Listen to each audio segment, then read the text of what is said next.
Hey there! Today's episode is Man Has Got to Know His Limitations, or to be interpreted as Nerf kind has got to know his limitations. It's derived from that Clint Eastwood movie, Sudden Impact, if anybody's ever seen it, where Clint Eastwood basically says it after some punk tries to shoot him when he has a .44 Magnum. Let me explain what I mean by this. I've heard stories about people taking Nerf too far, maybe putting like a 1 foot long spring instead of a 6-inch spring in a place where it only allows a 6-inch spring on like a recon, or crap like that, okay, where the design may not hold up to it. Well, rule number one of Nerf modding, be prepared to break it. You might break a gun. As a matter of fact, you probably will, either playing with it or trying to do a mod, okay? Do I usually break guns doing mods? No. But then again, I do things conservatively. I'm more on the side of better function, better tactical performance. There are some people that just go all out. And if you're going to go all out, that's great, but don't cry when your little birthday present breaks and you can't put it back together. It happens, okay? So, that's number one. Number two, okay, what we're doing with Nerf guns is we are redefining limits of Nerf blasters. Did it again. Old habits die hard. Okay, of Nerf blasters, we're redefining the limits. Hasbro says there can only be a 2.5K spring in there. We call bullshit, and we do better.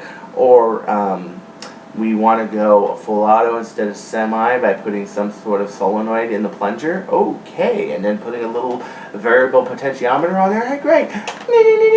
Instead of that's great.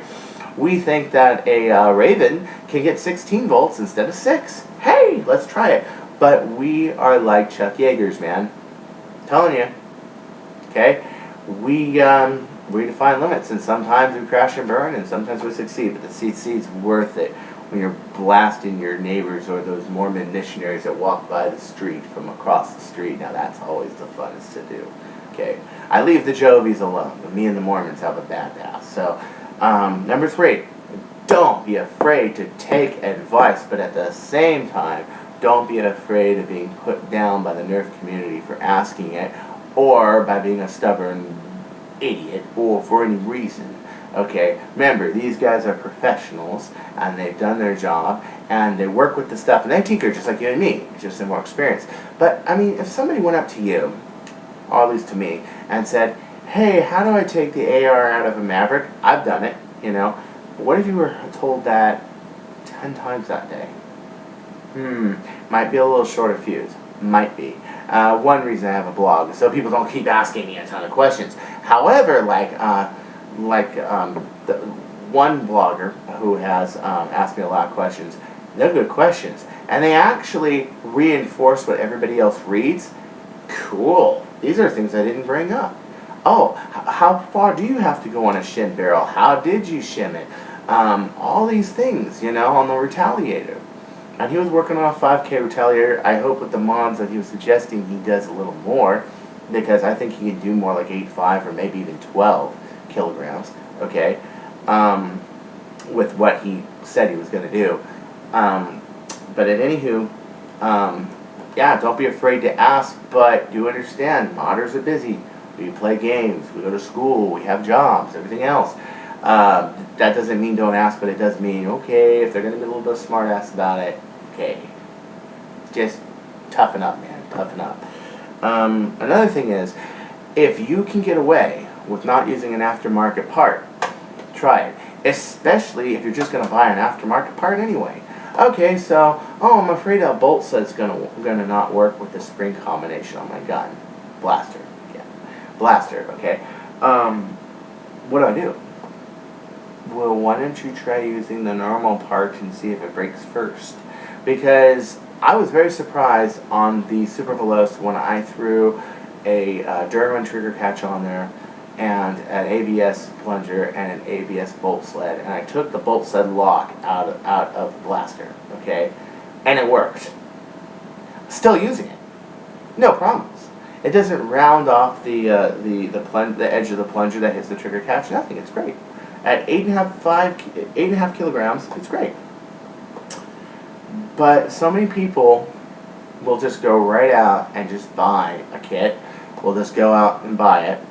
Just go out and do it. The whole point of a kit, in my opinion, and especially when you're talking a mechanical blaster, is that it can withhold more stress.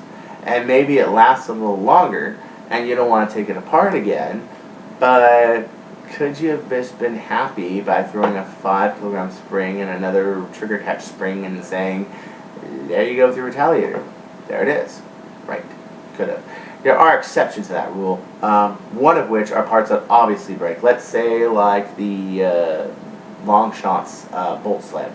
Everybody knows a long shot bolt sled is just like, wow, what were these guys smoking when they made this? What the F? Okay, this is the first clip-fed gun blaster that Hasbro ever made, but you can take it anywhere past 5 kilograms, it's going to break, no matter what. And even then, you shouldn't one-hand prime it anyway. So Remedy Metals has a stainless bolt sled. So does Explorer. They have a hybrid bolt sled. That's really good. And all these people have good bolt sleds. The Orange Modworks Immortal kit, I hear it's still weak. Don't even try to throw anything crazy in that. But yeah, that's an exception. Things that are notorious. But look up in your community on how to mod. Look up at all this stuff. Look at everything. But what I hate the most is that people don't know limitations. Now the next one is that people that don't know the limitations and then bitch at people like Orange Modworks or Remedy Metals or Explorer and sit there and they get mad about it. Okay? Well, okay. What do you do about that? Well, does anybody remember when me and Kyle Pettigrew had a problem with the plunger tube on the retaliators, and we were both modding our guns to around 12 blasters to about 12 kilograms? Anybody remember that? I liked how that one turned out because we actually brought it up to them. They were really cool about it. We showed them pictures, and on the long strike ones, we started to see that they strengthened it. They fixed their mistake. I went, and on my side of it, I helped Kyle out with it, and then I also came up with a way to take a standard plunger tube and fit an Explorer piston on there and showed everybody on video how to do it.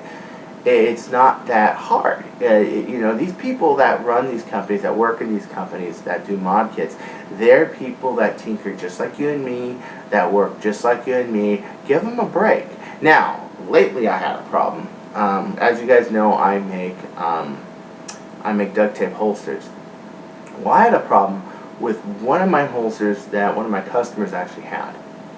I took it back no problem because I knew what the problem was.